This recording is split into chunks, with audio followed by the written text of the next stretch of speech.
Hyderabad central యూనివర్సిటీకి సంబంధించిన 400 ఎకరాల అడవిని నాశనం చేయడానికి గల కారణాలు ఏంటి?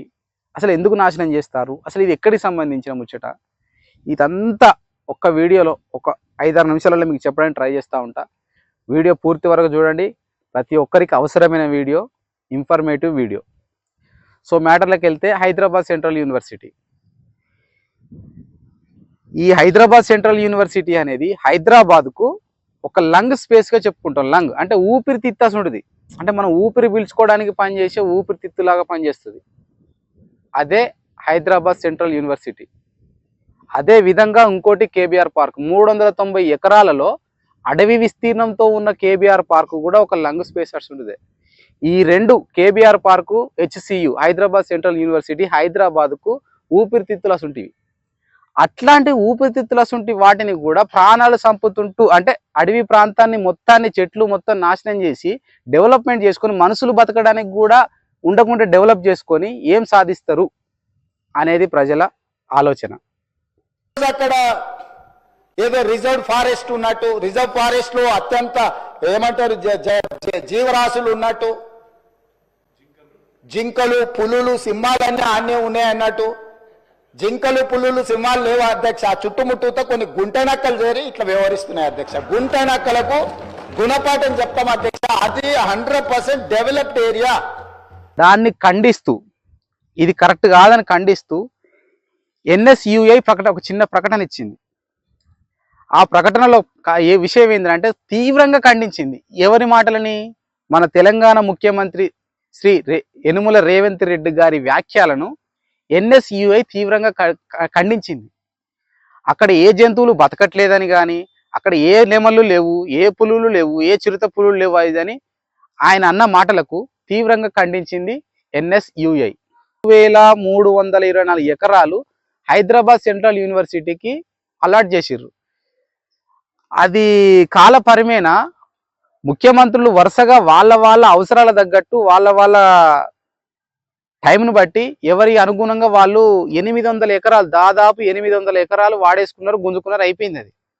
కానీ ఇక్కడ విషయం ఏంటంటే అది ఎవరు యూజ్ చేసినా సరే అకాడమికల్ పర్పస్లో మాత్రమే యూజ్ చేయాలంటే విద్యా సంస్థలకు కానీ, చదువుకు, విద్యార్థులకు ఉపయోగపడే పర్పస్లో మాత్రమే ఆ ల్యాండ్ని అక్యూర్ చేసుకొని యూజ్ చేయాలని మాత్రం సుప్రీంకోర్టు స్పష్టం చేసింది.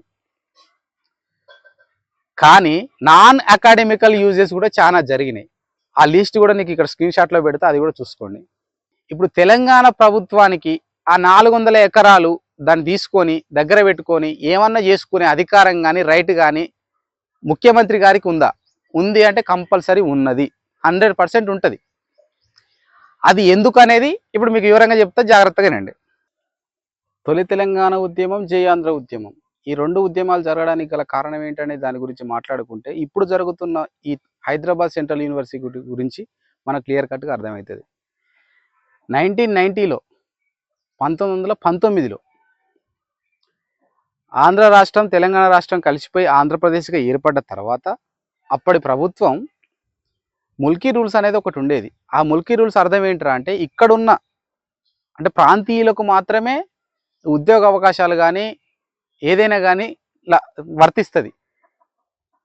ఇక్కడ ప్రాంతీయులకు మాత్రమే, చుట్టుపక్కల ఉన్న హైదరాబాద్ చుట్టుపక్కల ఉన్న వాళ్ళకు మాత్రమే, హైదరాబాద్ వాస్తవ్యులకు మాత్రమే. అప్పుడు అలాంటప్పుడు కోస్తాంధ్ర కానీ ఆంధ్ర వాళ్ళకు కానీ ఇలాంటి జాబ్ అవకాశాలు ఏవి లేకపోవడం వల్ల తిరుగుబాటు అనేది మొదలయ్యి చాలా అంటే ఏమంటారు రాస్తారోకోలు ఇలాంటివి జరిగి చాలా ఇబ్బంది అయింది. ఆ టైంలో 1967లో ఆ ముల్కీ రూల్స్ని రద్దు చేసిర్రు. 1967లో ముల్కీ రూల్స్ రద్దు చేసిర్రు.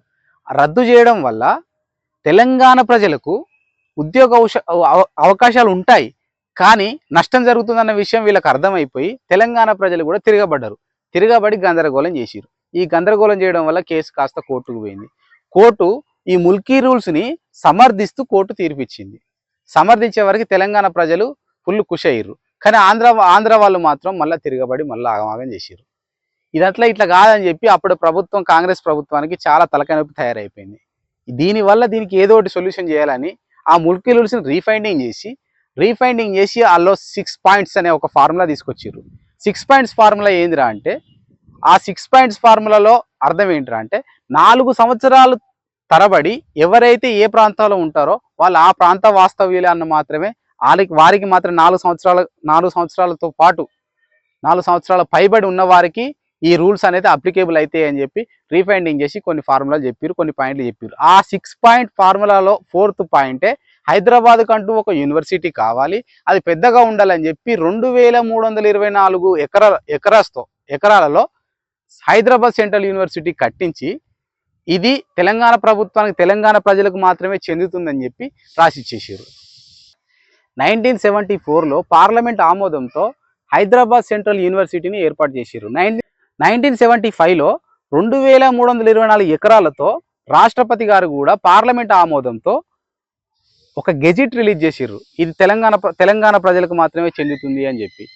ఇక్కడ వచ్చిన సమస్యల్లో ఏందిరా అంటే, వాళ్ళు 2324 ఎకరాల భూమిని ఆ టైంలో ఈ యూనివర్సిటీ పేరు మీద రిజిస్ట్రేషన్ చేయకపోవడం వల్లనే ఇప్పుడు ఇవన్నీ సమస్యలు.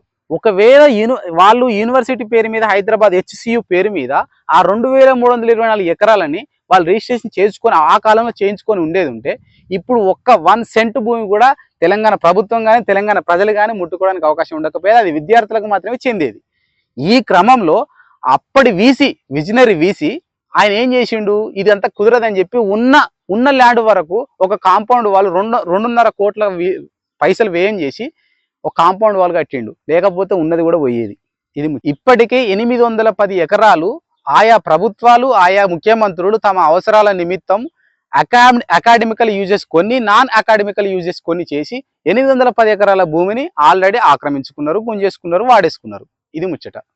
వాళ్ళు రిజిస్ట్రేషన్ చేసుకోకపోవడం వల్ల హైదరాబాద్ సెంట్రల్ యూనివర్సిటీ పేరు మీద రిజిస్ట్రేషన్ చేయించుకొని ఉంటే 2324 ఎకరాల భూమి ఎప్పుడైతే వాళ్ళు రాష్ట్రపతి గారు గెజిట్ రిలీజ్ చేసి వీళ్ళకి అప్పచెప్పిర్రో అదే ప్రకారంగా ఇప్పటికి ఉండేది. ఇక్కడ 400 ఎకరాల భూమి గురించి మాట్లాడుకుందాం. సో అలా 4th పాయింట్లో భాగంగా 6 పాయింట్స్ ఫార్ములాలో భాగంగా వాళ్ళు 4వ పాయింట్లో అంశంగా మనకు హైదరాబాద్ సెంట్రల్ యూనివర్సిటీని తెలంగాణకు ఇచ్చిర్రు. వాళ్ళు రిజిస్ట్రేషన్ చేయించుకోలేదు, ఇక ఇష్టం వచ్చినట్టు ఆయా ముఖ్యమంత్రులు వాడేసుకుంటుర్రు, ఇది అంతమంది అక్కడే ఉంది. కానీ 2003లో నారా చంద్రబాబు నాయుడు గారు ప్రభుత్వంలో ఉన్న టైంలో IMG అనే కంపెనీకి 400 ఎకరాల భూమిని డెవలప్మెంట్ పర్పస్లో నారా చంద్రబాబు నాయుడు గారి ప్రభుత్వం అప్పజెప్పింది. వాళ్ళు డెవలప్మెంట్ చేయలేక ఆగిపోతే 2004లో వచ్చిన కాంగ్రెస్ ప్రభుత్వం వైఎస్ రాజశేఖర రెడ్డి ప్రభుత్వంలో IMGకి అప్పజెప్పిన ఆ ప్రాజెక్ట్ని రద్దు చేసింది. రద్దు చేసిన క్రమంలో ఆ కంపెనీ కోర్టులో కేసు వేసింది. ఆ కేసు 2004 నుంచి ఇప్పటి వరకు కొనసాగుతూనే ఉంది. రీసెంట్గా కోర్టు తీర్పు ఇచ్చింది. ఆ తీర్పు ఏందిరా అంటే ఆ 400 ఎకరాలు తెలంగాణ ప్రభుత్వానికి మాత్రమే చెందుతుంది అని చెప్పి క్లియర్ కట్గా మెన్షన్ చేసింది. ఈ ప్రాసెస్లో 18-19 సంవత్సరాలుగా ఏ ప్రభుత్వం పట్టించుకొని 400 ఎకరాల భూమిని మేము కొట్లాడి కోర్టులో కేసు నడిపించి గెలిపించి భూమిని వెనకకు పట్టుకొచ్చినాం. కాబట్టి తెలంగాణ ప్రభుత్వ డెవలప్మెంట్ కోసం కానీ ప్రజల క్షేమం కోసం కానీ దాన్ని డెవలప్ చేద్దామని చెప్పి అసెంబ్లీలో మొన్న ప్రకటించారు. ఈ క్రమంలోదే ఈ ముచ్చట. హైదరాబాద్ సెంట్రల్ యూనివర్సిటీ కథ ఇది. హైదరాబాద్ సెంట్రల్ యూనివర్సిటీ 400 ఎకరాల ముచ్చట ఇది. కోర్టులో నలిగిపోతున్న 400 ఎకరాలని వెనుకకు తీసుకొచ్చినామని చెప్పి చెబుతున్న సర్కార్ తెలంగాణ ప్రభుత్వం ప్రస్తుతానికి. కానీ తెలంగాణ ప్రభుత్వాన్ని అన్న మాట, తెలంగాణ ప్రభుత్వాన్ని అంటే ఆ 4 ఎకరాలు మాత్రమే తెలంగాణ ప్రభుత్వాన్ని కాదు, 400 ఎకరాలు మాత్రమే తెలంగాణ ప్రభుత్వాన్ని కాదు, మిగిలిన 1100 ఎకరాలు కూడా తెలంగాణ ప్రభుత్వాన్ని కదా. అంటే దాని మీనింగ్ హైదరాబాద్ సెంట్రల్ యూనివర్సిటీకి చెందిందనే కానీ దానికి మినహాయింపు సపరేట్ ఇది వేరే ప్రభుత్వాన్ని కాదు కదా. దాని నుంచి వెళ్ళే ఒక భాగం తీసుకుపోయి IMG కంపెనీకి అప్పచెప్పినప్పుడు అది మళ్ళీ వద్దు తెలంగాణ ప్రభుత్వాన్ని అన్నప్పుడు అది ఎక్కడి నుంచి అయితే మనం దాన్ని 400 ఎకరాలు సపరేట్ చేసినామో మళ్ళీ దాంట్లోనే కలపాలి కదా. అలా కాకుండా ఇది దానికి సంబంధించింది కాదు, ఇది సపరేట్, ఇది వేరే అని చెప్తే ఎలా? సరే, చెట్లు నరకడం గురించి వెళ్ళి రీసెంట్గా కోర్టే ఒక తీర్పు ఇచ్చింది. 557 చెట్లు నరికితే ఒక్కొక్క చెట్టుకు ఒక్కొక్క లక్ష చొప్పున ఫైన్ వేసేసింది. అలా చెట్లు నరకడం మనిషిని చంపడం కంటే నేరం అని చెప్పి కోర్టే చెప్పింది. ఇలా చెప్పిన తర్వాత కూడా ఒక ప్రభుత్వమే ఇన్ని వేల చెట్లను, ఇన్ని వందల ఎకరాల ప్రకృతిని నాశనం చేస్తుంటే ఎంతవరకు కరెక్ట్ అనిపిస్తుంది? ఫ్రెండ్స్, చెప్పాల్సిన ముచ్చటంతా చెప్పిన, ఇకపైన మీరే ఆలోచించండి. Thank you.